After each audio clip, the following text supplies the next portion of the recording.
vakarasika nekuvaunza wamponesi. Soko ra Jesu kutaurira uya kuneni iye ati. Endakure kumakomoyo unzai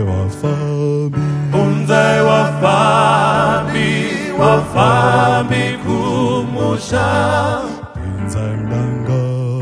pinza mdanga namsuponesi Jesu nyenye yabayiwa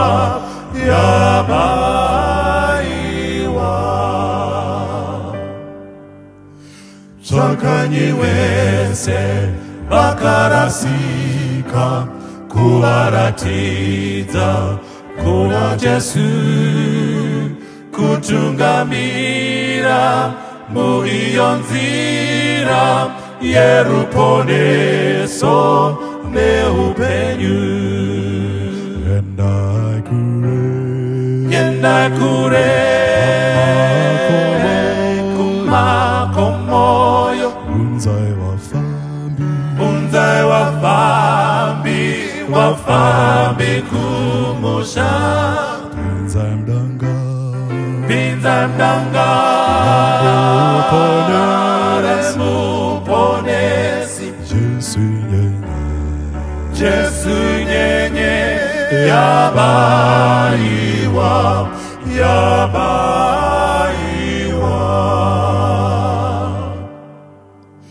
ndizo ndinoda ngekuti Jesu vandidaidza kumtevera kuvabatsira vakarasika nekuna Jesu kuvaunza. Endakure kumakomoyo unzai wafambi kumusha pinza mdanga remuponesi Jesu nyenye yabayiwa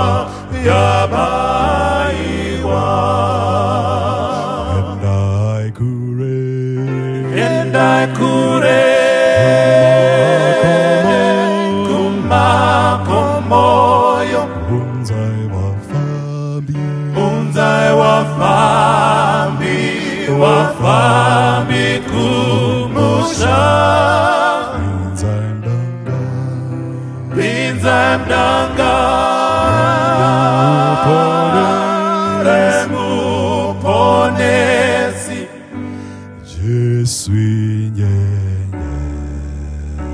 Jesu nyenye yabayiwa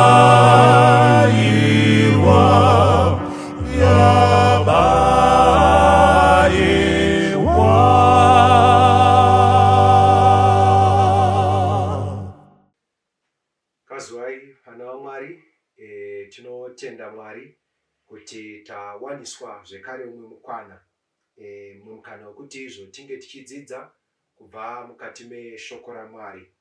Alright, panguva dzino toda kuti titarise pamwechete zvatinodzidza kubva mukati mebhuku raRevelation. Revelation ndichashandisa bhaibheri rechirungu panapa. Mimi sunungukai kushandisa mutauro wamunonzwisisa. Ndichashandisa rechirungu ndichiisa kushona but ndinenge ndichiparaphrasa. Revelation chapter 3 verse 15 verse 16 ndo patoda kutarisa, ndo patichatora chidzidzo chedu pazuva ranhasi. Revelation chapter 3 verse 15 ndichaverenga panapa inoti, I know your works, that you are neither cold nor hot. I could wish you were cold or hot. So then, because you are lukewarm, neither cold nor hot, I will vomit you out of my mouth. Regai ticherechedze mashoko ari panapa. Mashoko ari panapa mashoko aJesu. Zvaari mashoko aJesu vaitaura kwatiri isu vana vaMwari. Vaitaura newe, vaitaura neni. So patiri kudzidza, patiri kuverenga, ndinokumbirisawo kuti izvo mashoko aya muatore semashoko abva kuna Mwari akanangana neni. Saka regai titarise panapa. Hanzi kudii naJesu, kwanza naJesu ndinoziva mabasa ako. Kana paine chinhu chinozivikanwa pamusoro pedu naJesu, mabasa edu, mufambiro watinoita, katauriro katinoita, kadyiro katinoita, zvimwe zvitori pakavanzika zvatinoita pasina vazhinji, Jesu vanozviziva. Zvese zvaunogona kufungidzira kuti isecret kune vanhu vaunofungidzira kuti havaizive, but Jesu vanoiziva. Saka panapa tiri kutoudzwa pachena naJesu kuti ndinoziva mabasa ako, but Jesu vari kuti izvo ndacherechedza nekuongorora mabasa ako. In fact, ndaisa thermometer mumabasa ako, ndikaona kuti haasi kupisa, haasi kutonhora. Dambudziko riripo panapa riri kutaurwa naJesu nderekuti Jesu anga vachishuwira kuti zvaive nani dai ndanga ndawana mabasa ako achiratidza kuti uri kupisa, zvaive nani. Kana kudai ndanga ndawana mabasa ako achiratidza kuti uri kutonhora, zvaive nani. But challenge iri kuitika ndeyekuti hausi kupisa, hausi kutonhora, uri kutodziya, temperature yako iri pakati nepakati. Inonetsa kudetecta kuti saka uri papi chaipo. Ende regai nditi izvo vari Jesu zvavo havanetseke kuziva kuti kana zvakadaro zvinorevei, but isu sevanhu ndisu tinogona kunetseka kuziva kuti chimiro chakadaro chinorevei. But chinzwai panapa, Jesu ari kuti izvo chimiro ichi chavatsanangura vachishandisa symbolism yetemperature. Hanzi naJesu, because of that condition, the only option yandiinayo is to vomit you. Saka toda kuti titarise nyaya iyi zvakanaka tisingamhanyi. Pekutanga patadzidza, Jesu ari kufananidza chimiro chedu, chimiro chemaKristu venguva yekupedzisira, chimiro chavo choshandisirwa symbolism yetemperature. Mukacherechedza temperature, mukada kuitarisa mukati meBhaibheri, unogona kuona pamwe painomboshandiswa naJesu. Pana Matthew chapter 24, Jesu achiburitsa pachena kuti namazuva ekupedzisira rudo rwavazhinji ruchatonhora. Ende pavaireva izvi, vaisareva kuti izvo vanhu vachaimprove in terms of loving each other, kwete. But Jesu vaireva kuti izvo vanhu vachaenda vachitonoita fake love. Munhu achaita rudo runokurumidza kupera when severely tested. Munhu achave nerudo rusiri genuine, ruri fake, ruri hinged pane zvimwe zvikonzero yatinoti izvo conditional love. Saka ndo chimiro chinorehwa kana Jesu achiburitsa pfungwa yekuti izvo rudo rwavazhinji ruchatonhora. In other words, temperature inoreva kuve alive kana kuti kuve dead, kuva mupenyu kana kufa. Saka Jesu ari kuti hauzi mupenyu uye hauna kufa. Amene kana muri kubata pfungwa yavana vaMwari. Jesu ari kuti izvo kana ndichicherechedza zvauri unoita sekunge uri kurarama, but kana ndazonyatsotarisisa unoita sekunge wakafa. Jesu ari kuburitsa pfungwa yekuti kudii pana. Jesu ari kuti izvo kune vanokuona kunzeu vari kuona uri munhu ari very promising, munhu ari kuratidza kuti panenge pane upenyu, panenge pane zvatingatarisira, but kana nguva yazotenderwa kuti ifambe zviri kuzoonekwa kuti ano mufananidzo bedzi, chimiro bedzi chekunge zvese zvakanaka but zvisina kunaka. In other words, munhu anotaurwa nezvake naJesu panapa, kana iye achitozvitarisawo anofungidzira kuti akatsika pakati nepakati, anofungidzira kuti akamira kurutivi rwaMwari, at the same time akamira kurutivi rwadhiabhorosi. But ndingandikurumidze kutaura chinhu chavana vaMwari, there is no neutral ground panyaya dzekunamata. Hakuna munhu anogona kuti ini ndiri kwese, ndinowanikwa kwese, ndiri waMwari, pamwe panguva imwe cheteyo ndiri waSatani. Jesu anoburitsa pachena kuti chimiro chako chinotyisa. Makamboona here munhu ari kutsanangurwa panapa naJesu?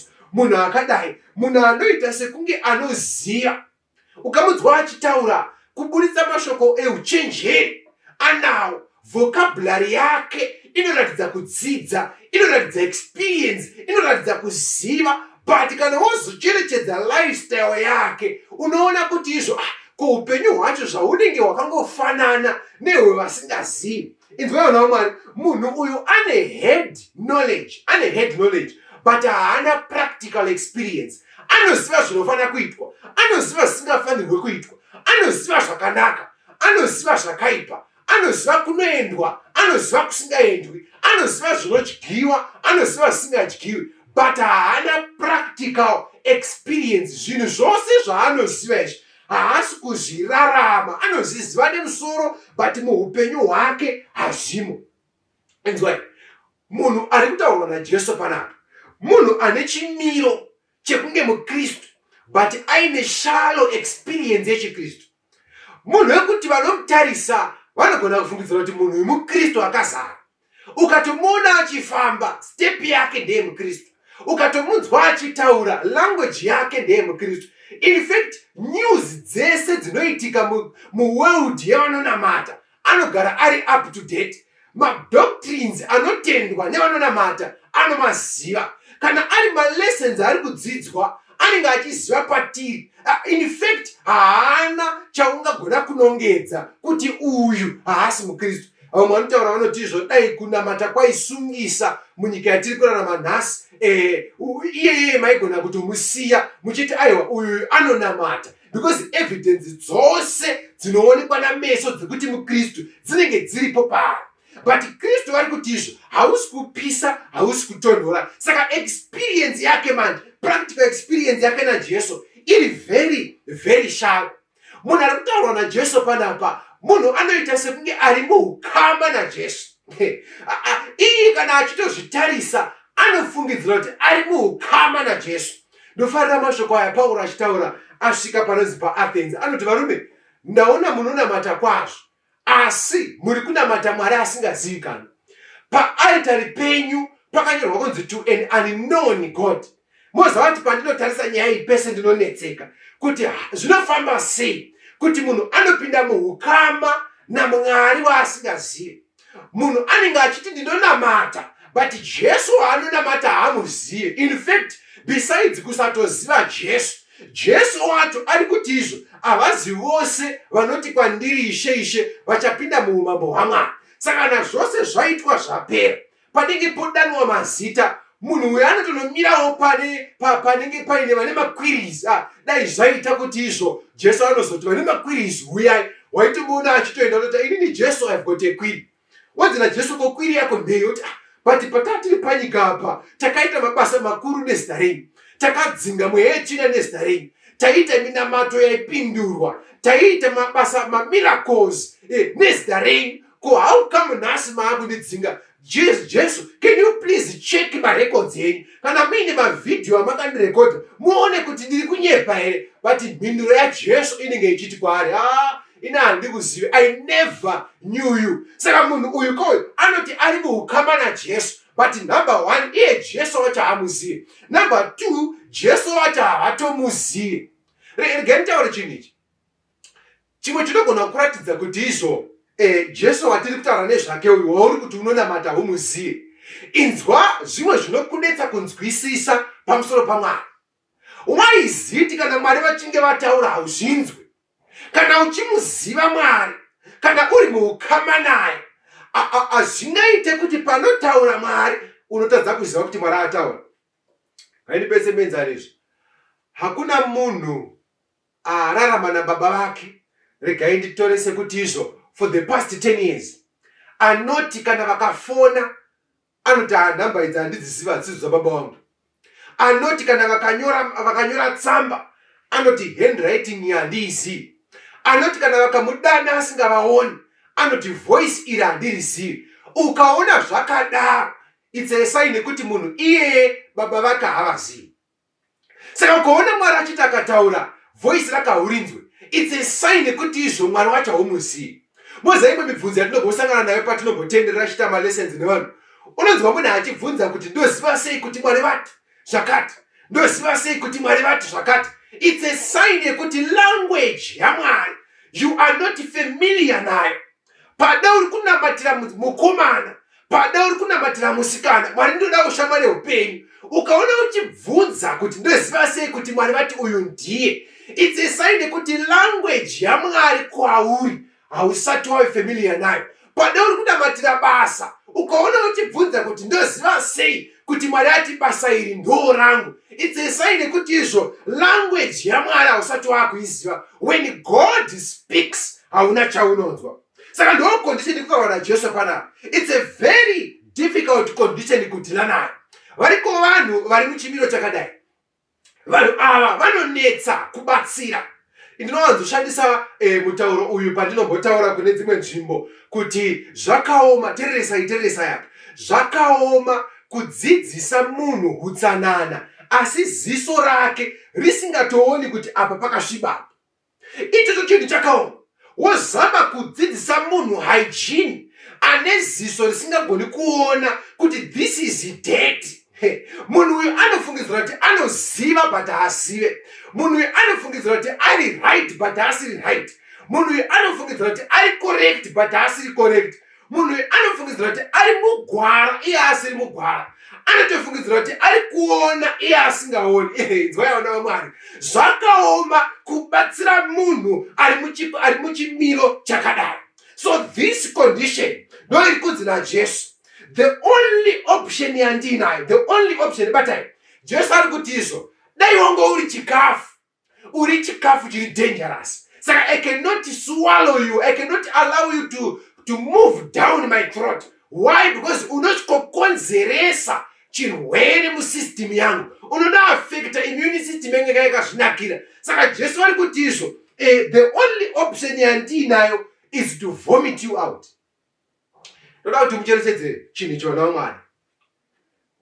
Nyaya iri kutaurwa naJesu panapa inyaya iri serious. Zvanga zvakatinakira iwe neni hama yangu kuti Jesu zvavataura kuti if you remain in this condition I will vomit you out. Munoziva here zvazvinoreva izvi? Zvazvinoreva ndezvekuti Mwari ari kuti kana ndamboti izvo wakakodzera kuti uwane upenyu husingaperi, then the only option iripo ndeyekuti if you remain in this condition yekuva pakati nepakati, yekunge uri mupenyu usiri mupenyu, yekunge uri correct usiri correct, yekunge uri mugwara usiri mugwara, yekunge unoziva Mwari usingazivi Mwari, if you remain in that condition, the only option kubvisa zita rako palist revachaponeswa. Saka Jesu ari kuti izvo, I cannot tolerate, I cannot continue kuramba ndichikupa mukana wekuti izvo ndiverenge kuti panewe ndinogona kuwana munhu anoponeseka. Jesu ari kuti izvo the only option yandinayo panapa ndeyekuti kana warambira in this condition mutsa wako wekutendeuka unobva wavharwa. Jesu ari kuti izvo mukana wako wekuti uzvipe kuna Mwari uvewo pakati pevachaponesa uri kutopfuura. Saka inzwai chinhu chona waMwari, inzwai chinhu ichi. Zvaingava nani kuti Jesu asati aita vomit you out. If you feel pandiri kudzidzisa apa kuti panapa condition iri kutaurwa iyi utori nazvo mukati meupenyu hwako zviri kunongedzwa nemweya mutsvene panapa, kana uchizviona kuti Mwari vari kutaura newe, I encourage you kuti patinopedza utaure naMwari uti Mwari ndibatsirei, mundiite kuti ndive munhu ari pachimiro chinoponeseka, mundiite kuti ndive munhu anoti kana mataura ndinzwe kuti Mwari mataura, mundiite kuti ndive munhu anoziva chimiro chake chaicho chaainacho, anomira kurutivi rwaMwari akaperera. Now bvunzo unogona kuuya kuti this condition inombokonzereswa nei. Noti ndiverenge panapa pana Exodus chapter 8, pana Exodus chapter 8 ndichaverenga pavhesi ya28 kuti this condition inombokonzereswa nei. Chii chaizvo chinoita kuti munhu ave lukewarm? Because munoziva kuti vamwe pavanototendeuka vachitobhabhatidzwa vachitanga kupinda mune zvekunamata, unonyatsoona shungu dzaainadzo kuti uyu munhu kana Jesu akauya nhasi ruponeso anaro, because anenge achisundwa mukati make nerimwe simba risingatuidziki. Anenge aine desire yekuita zvinodiwa naMwari, haumubati, haumudzore, haumumise. Kana ada zvekunamata, anogona kuramba hama dzake dzinomuvhiringa panyaya dzekunamata. Anogona kuramba basa because rinopesana nekunamata. Anogona kutoramba even musikana kana mukomana anga atove last hope yake because ari kuona kuti apa ndikaramba ndine munhu uyu in my life direction yanda kudai kunamata haibude. Anogona kuparadza zvose zviri muupenyu hwake chaanoona kuti ichi chinondivhiringa kunamata. But chii chinozoitika nekufamba kwenguva, temperature yemunhu inoenda ichidzika ichidzika ichidzika.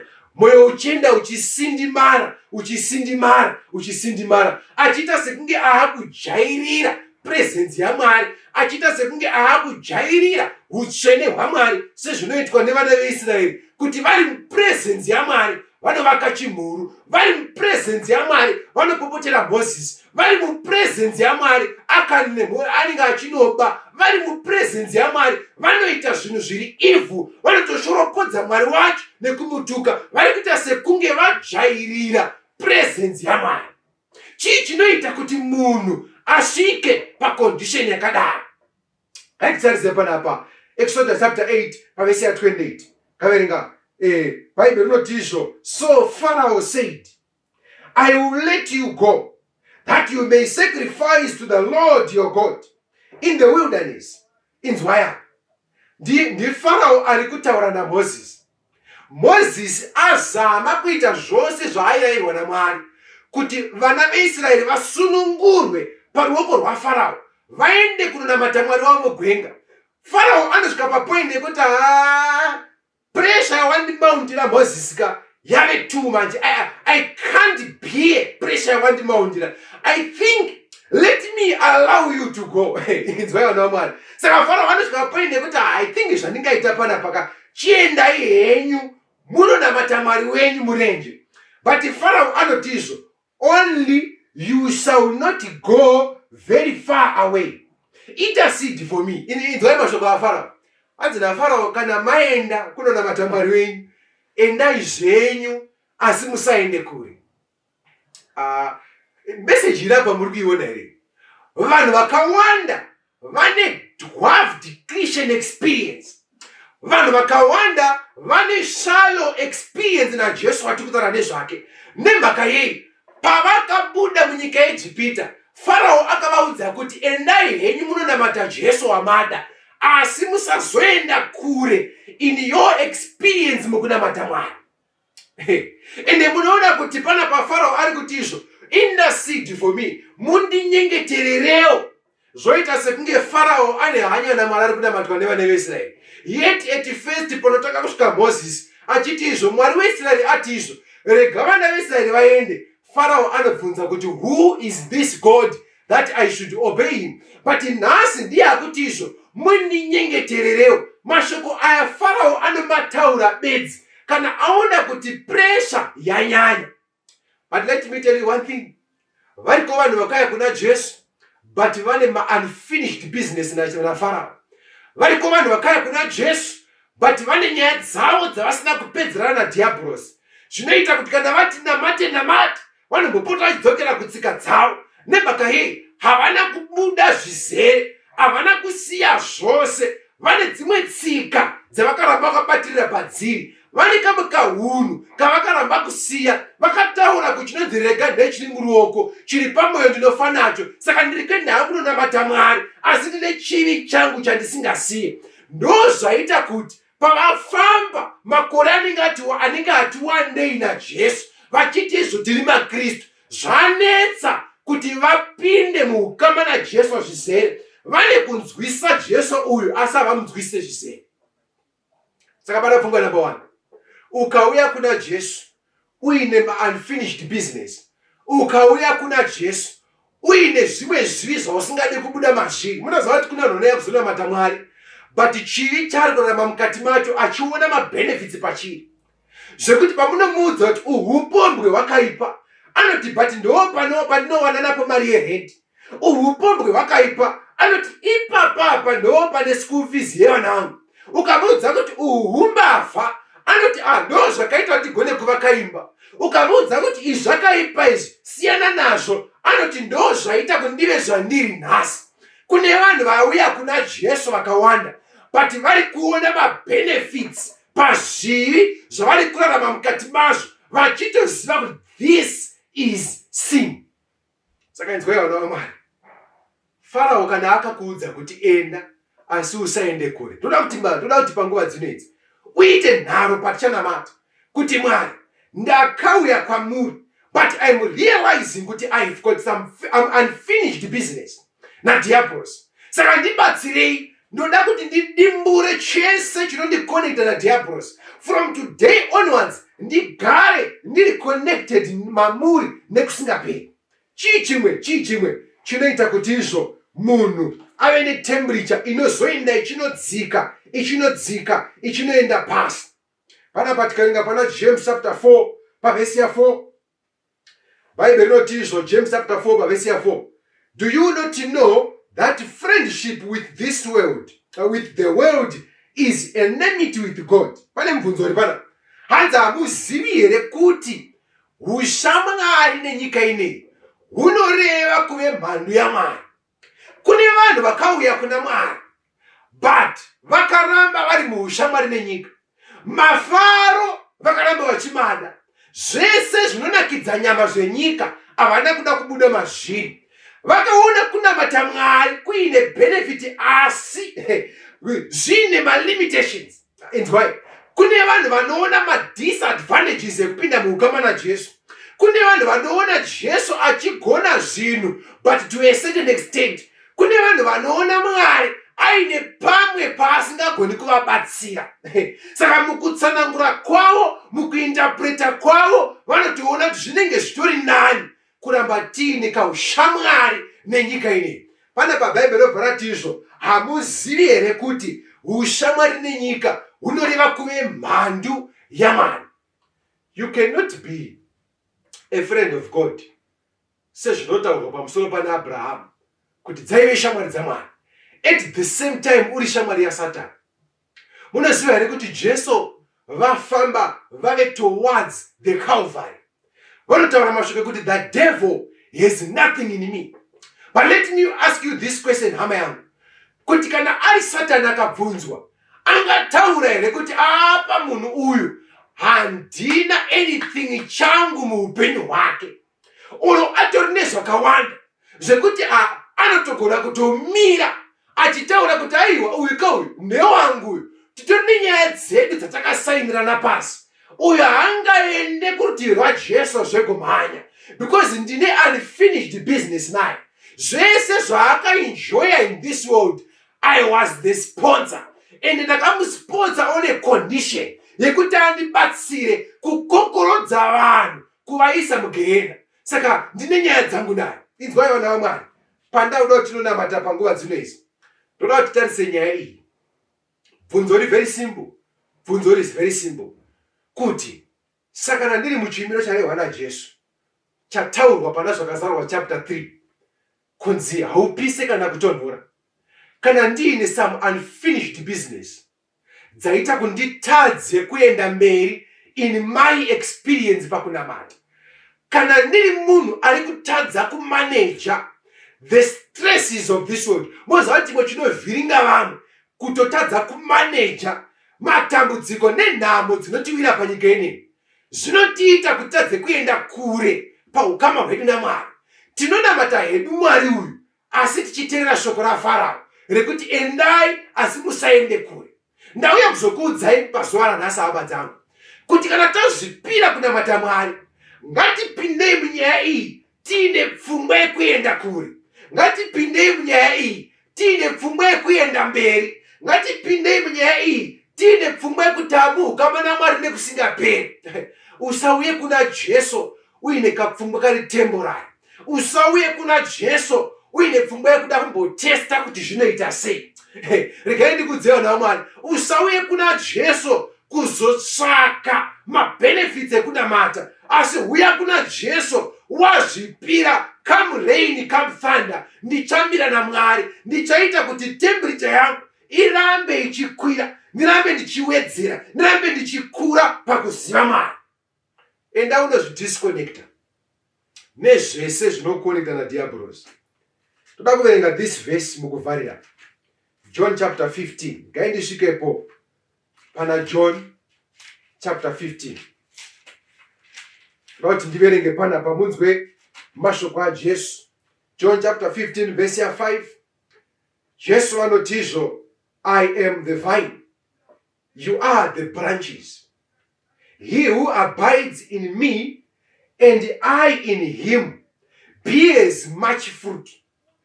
For without me you can do nothing. Hanzi kudina Jesu panapa. Jesu ari kutizvo, I am the vine. Ndiri muzambiringa, imi ndini branches at the vine tree.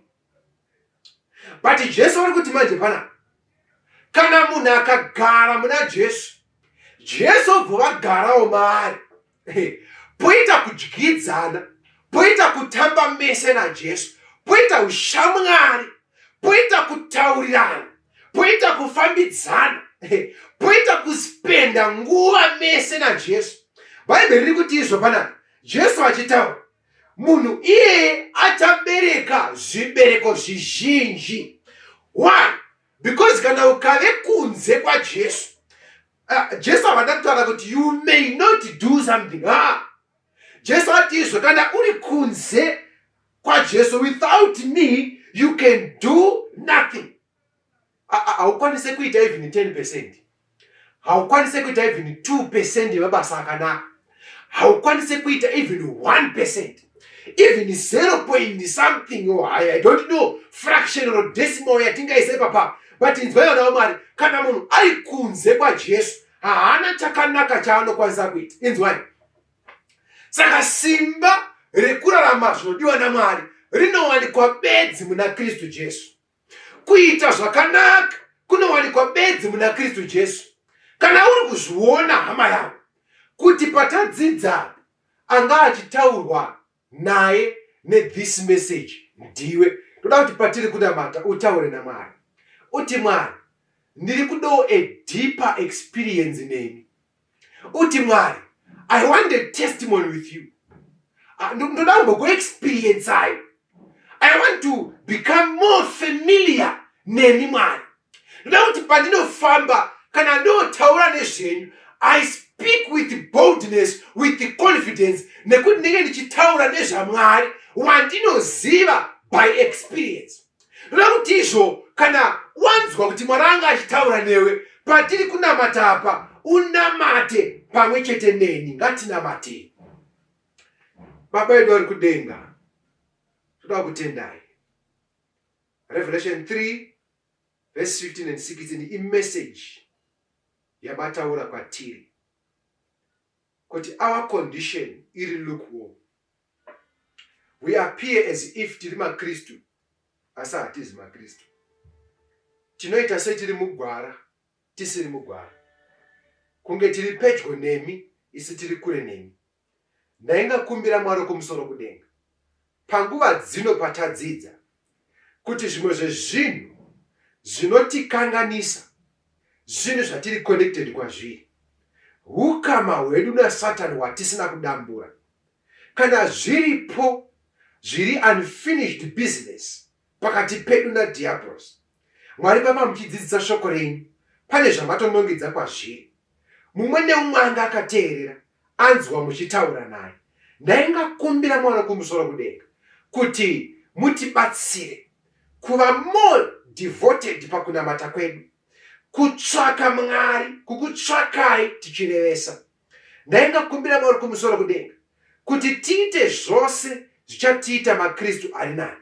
Maita iri Mwari kumusoro kudenga pamangwana ano. Tinonamata tichisira zvose muzita raMuponesi Jesu. Amen.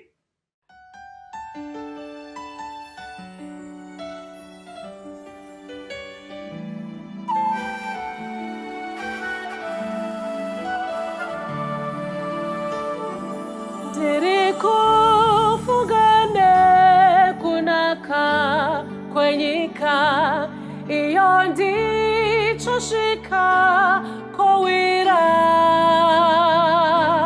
na tsitsi ndichamira nabu honesi ndichawane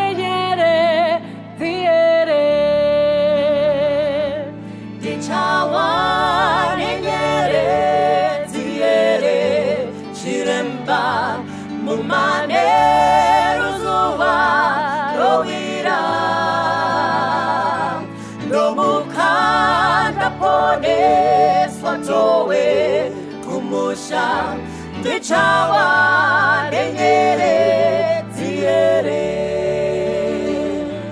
ndichafara kuona uso wa Jesu ndomuparo kudzo narini